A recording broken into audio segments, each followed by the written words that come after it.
बहराइच का वो दंगा जिसमें किसी व्यक्ति यानी राम गोपाल मिश्रा की जान ली गई, जिसकी हत्या की गई।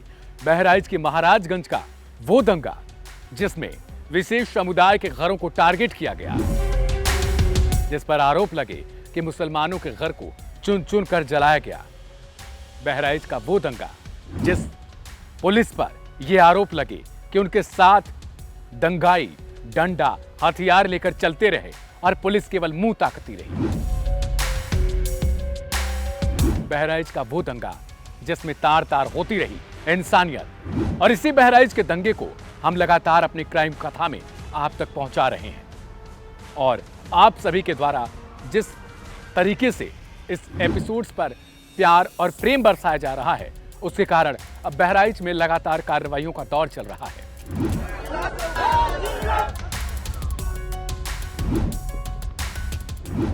बहराइच के दो थाने, जिनमें हरदी थाना और दूसरा रामगांव, इन दोनों थानों पर कार्रवाई हुई है, लेकिन कार्रवाई बहुत छोटी है। दंगा के एवज में 29 सिपाहियों को लाइन हाजिर किया गया है। हम इस पर आगे बातचीत करेंगे, लेकिन उससे पहले एक और खबर है। 2 दंगाई उपद्रवी, आप जो समझे, जिनकी वीडियो फुटेज हमने कुछ दिन पहले ही क्राइम कथा की स्टोरी में आपको सुनाई थी, दिखाई थी। वो स्टोरी आप जाके 2 से 3 दिन पहले वाली सर्च करके देख भी सकते हैं, लाइव हिंदुस्तान के क्राइम कथा वाले एपिसोड। सबसे पहले हमने आपको वो वीडियो दिखाया था जिसमें एक कार है जिसे क्षतिग्रस्त किया जाता है। कार ठीक ठाक थी, अच्छी थी, वीडियो भी देख पा रहे होंगे आप मेरे बगल में, ठीक है। उस कार को इन लोगों ने तोड़ा, उसमें आग लगाई, उसके बाद ऊपर किसी धर्म विशेष का झंडा जो लगा है उसको डंडों से पीटा।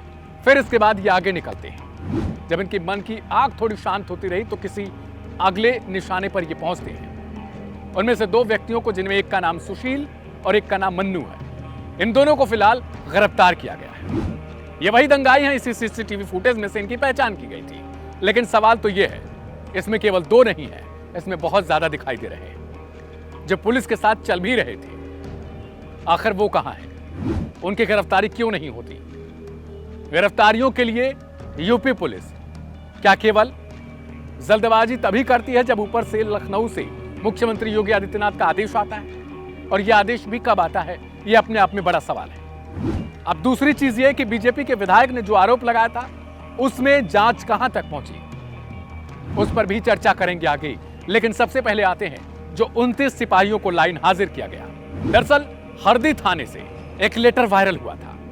उस पत्र में थानाध्यक्ष ने एसपी वृंदा शुक्ला को लिखा था, पुलिस अधीक्षक को लिखा था, और उसमें यह मांग की गई थी कि दशहरा और जो आने वाले समय में दुर्गा विसर्जन है उसके लिए हर साल की भांति इस बार भी आयोजन हो रहा है। और थानाध्यक्ष ने चिंता जताई थी कि उन्हें अतिरिक्त पुलिस बल की जरूरत है, क्योंकि उनके पास पुलिस बल की संख्या कम थी, लेकिन उनको मौके पर पुलिस बल उपलब्ध नहीं कराया जाता। ऐसे में सवाल होता है कि आखिर ये गलती किसकी थी? क्या सबसे पहले जिम्मेदारी बनती है हरदी थानाध्यक्ष की या फिर एसपी की? तमाम मीडिया चैनलों के सुर्खियों में, वेबसाइट्स पे हर तरफ यह खबर चल रही थी कि वृंदा शुक्ला ने बहुत बड़ा एक्शन लिया है। और एक्शन में उन्होंने क्या लिया? 29 सिपाहियों को लाइन हाजिर कर दिया। जो बड़े पदों पर बैठे लोग हैं, जिनकी सबसे पहले प्राथमिकता बनती है कि वो एक्शन ले, वो कार्रवाई करें, वो कानून व्यवस्था की समीक्षा करें, उन पर क्या एक्शन हुआ?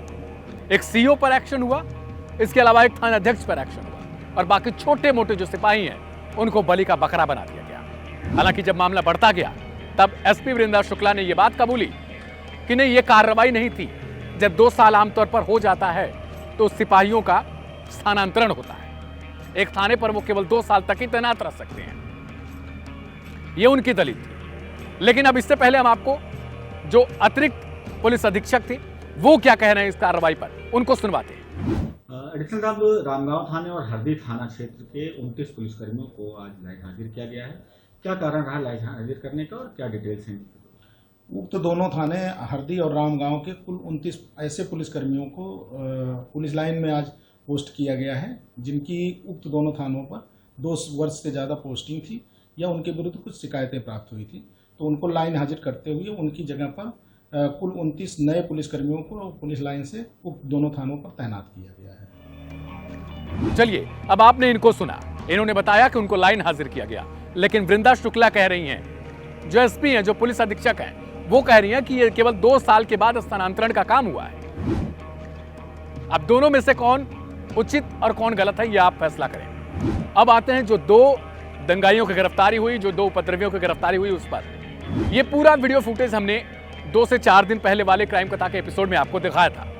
उस एपिसोड में हमने बताया था कि किस तरीके से ये उस कार को निशाना बना रहे हैं जिस पर धर्म विशेष का झंडा ठीक उसके ऊपर टंगा हुआ है। सवाल ये था कि अगर इसी तरीके से ये एक दूसरे की जान के दुश्मन बने रहेंगे तो आखिर ये जो एक तरीके से जिस पर आरोप लग रहा है कि सुनियोजित दंगा है, वो शांत कब होगा। उत्तर प्रदेश में मुख्यमंत्री योगी आदित्यनाथ जो दावे करते हैं कि सब चंगा है, वो आखिर चंगा कब बनेगा। यह घटना खुद सीएम योगी आदित्यनाथ के लिए बहुत बड़ी घटना है। उनके उन बयानों पर क्षति पहुंचाती है जो बयान वो लगातार देते हुए नजर आते हैं कि यूपी में अगर आपको अपराध करना है तो आपको प्रदेश से बाहर जाना पड़ेगा, बुलडोजर चलेगा। जो कुछ भी वो कहते हैं, आखिर इस घटना के बाद क्या बुलडोजर चलेगा या नहीं। जो गिरफ्तार हुए हैं उनकी किस तरीके से जांच होगी, जो जांच दूसरे तरीके के अपराधों में या दूसरे लोगों का साथ होता रहा है, क्या उसी तरीके से यह जांच की जाएगी। राम गोपाल मिश्रा की हत्या की जांच आखिर कहां तक पहुंचती है, क्या यह भी दूसरे केसों की तरह लटका दिया जाएगा। क्या यह बहराइच का दंगा अब धीरे धीरे जिस तरीके से तमाम चैनलों पर शांत होता हुआ नजर आ रहा है, बस इसका खेल यहीं तक था, या ये महज उपचुनाव तक ही चलेगा और उपचुनाव के बाद शांति अपने आप कायम हो जाएगी। ना कोई पूछने वाला बचेगा, ना कोई इसको जांचने वाला बचेगा। आमतौर पर जब भी कोई घटनाएं होती हैं तो उससे 2 से 4 दिन जब तक मीडिया में खबरें छाई रहती हैं, मीडिया वाले भी जब तक इसका रस खींचते रहते हैं, जब तक उनकी बिक्री होती है, तब तक ये चैनलों पर चलती हैं खबरें, वरना इसे फेंक दिया जाता है। कुछ इसी तरीके से अगर बहराइच हिंसा को देखा जाए तो ये हुआ। आपको 10 दिन तक खबरें खूब दिखाई गई, इसके बाद माहौल शांत है। लेकिन जो 2 लोग गिरफ्तार हुए, उसके बाद अब अगला नंबर किसका है। खबर यह भी है कि रामगोपाल मिश्रा के हत्यारोपी 2 और लोगों को गिरफ्तार किया गया है। अब देखना दिलचस्प अपने आप में यह हो जाता है कि आखिर इन पर कार्रवाई क्या होती है। लेकिन बड़ा सवाल यह है कि हरदी थाने में जिस पत्र को सुपरिटेंडेंट के पास लिखा गया था, पुलिस अधीक्षक के पास लिखा गया था, उस पर कार्रवाई क्यों नहीं हुई थी। हरदी थाने में जो त्योहार रजिस्टर था, उस पर आखिर अब तक कोई अपडेट क्यों नहीं हुआ था। 12 से 13 साल तक ये रजिस्टर, त्योहारी रजिस्टर, उसको टच तक नहीं किया जाता, ना ही उस पर कुछ लिखा जाता है। त्योहारी रजिस्टर आमतौर पर वो रजिस्टर होता है जिसमें हर त्योहार, पर्व, चाहे वो किसी भी धर्म समुदाय का रहा हो, उसके बाद उसमें ये अटैच किया जाता है कि आखिर ये किस तरीके से बीता है, इसमें क्या गलतियां हुई हैं, क्या कुछ ऐसी चीजें हैं जिनमें सुधार लाया जा सकता है। उन्हें अपडेट तक नहीं किया गया। अब उस पर कोई खबर नहीं है कि उस पर एक्शन लिया गया या फिर नहीं। ना लखनऊ देख रहा है, ना ही बहराइच जिला देख रहा है। सवाल यह है कि ऐसे मामलों पर चुप्पी क्यों साधी जाती है। क्या अब बड़ी मछलियां जो अब तक केवल कार्रवाई खुद कर करके अपने आप को बचाती रही हैं, उन पर भी कुछ होगा। एसपी वृंदा शुक्ला ने ही कुछ दिनों पहले, यानी जब यह दंगा हुआ था उसके ठीक बाद, उन्होंने कहा था कि वह मुस्लिम इलाका था, जिसको लेकर उनको खूब ट्रोल किया गया कि आखिर भारत में मुस्लिम इलाका या हिंदू इलाका कैसे हो सकता है।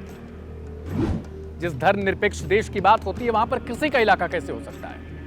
इलाका जानवरों का हो सकता है, इंसानों का नहीं। और ऐसे शब्द अपने आप में बड़े उन्मादी और उत्पाती होते हैं, क्योंकि हमने देखा कि किस तरीके से जो डीजे पर गाने बजाए जा रहे थे उसको लेकर उत्पात शुरू हुआ कथित तौर पर। उसके बाद मामला कहां से कहां पहुंचता है, पत्थर चलाने, शीशी बोतल चलाने, तमाम आरोप लगते हैं। उसके बाद एक युवक जिसका नाम रामगोपाल मिश्रा है, जिसकी वीडियोस आप देख पा रहे हैं, वो किसी की छत पर चढ़ता है, झंडा उतारता है, दूसरा झंडा लगाता है और अंत में उसे गोली मार दी जाती है।